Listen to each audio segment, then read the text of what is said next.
গুলো যে মুখস্থ করছিলাম আমি আবার বলে দিচ্ছি। এম ইজ আর এই যে কিওয়ার্ডগুলো ছিল সেটা গতকালকে আমরা ব্যবহার করছিলাম।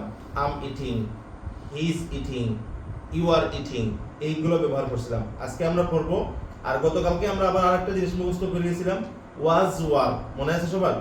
ওয়াজ ওয়ার, এই দুইটা কিওয়ার্ডই আজকে ব্যবহার হবে। গতকালকারটার মতোই সেম, কোনো পরিবর্তন নাই, শুধু আই এর সাথে ওয়াজ আর হি এর সাথে ওয়াজ, বাকি সবগুলোর সাথে ওয়ার, বাকি সবগুলোর সাথে কি ওয়ার, বাকি সবগুলো সেম থাকবে, কোনো পরিবর্তন নাই। তাহলে কি হচ্ছে? আই ওয়াজ ইটিং, আমি খাচ্ছিলাম।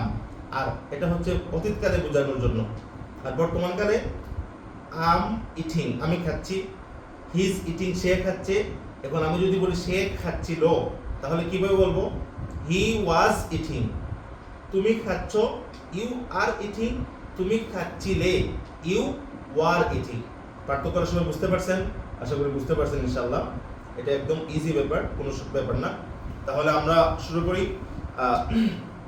বলেন, আই ওয়াজ ইটিং, আমি খাচ্ছিলাম। আই ওয়াজেন্ট, এটা হচ্ছে ওয়াজ নট ছিল, হ্যাঁ, পরে একসাথে হয়ে কি হয়েছে? ওয়াজেন্ট। আই ওয়াজেন্ট ইটিং, আমি খাচ্ছিলাম না। ওয়াজ আই ইটিং, আমি কি খাচ্ছিলাম? ওয়াজেন্ট আই ইটিং, আমি কি খাচ্ছিলাম না? হোয়াট ওয়াজ আই ইটিং, আমি কি খাচ্ছিলাম?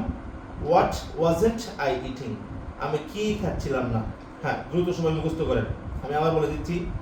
আই ওয়াজ ইটিং, আমি খাচ্ছিলাম। আই ওয়াজেন্ট ইটিং, আমি খাচ্ছিলাম না। ওয়াজ আই ইটিং, আমি কি খাচ্ছিলাম? ওয়াজেন্ট আই ইটিং, আমি কি খাচ্ছিলাম না। হোয়াট ওয়াজ আই ইটিং, আমি কি খাচ্ছিলাম? হোয়াট ওয়াজেন্ট আই ইটিং, আমি কি খাচ্ছিলাম না।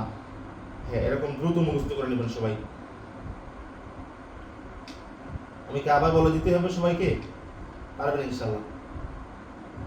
1 মিনিট সময়, দ্রুত মুখস্থ করেন, ক্লাসের পরে যাতে ক্লাসে হয়ে যায়।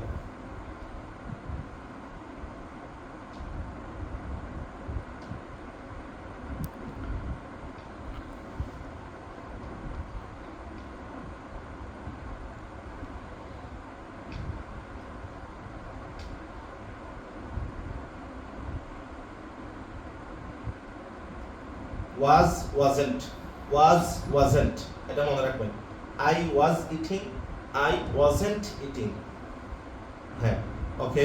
আমরা একজনকে প্রশ্ন করি, কে বলবেন? কে শোনা? হ্যাঁ, ব্রাদার সিদ্দিক, এমডি সিদ্দিক। হ্যাঁ, স্টার্ট।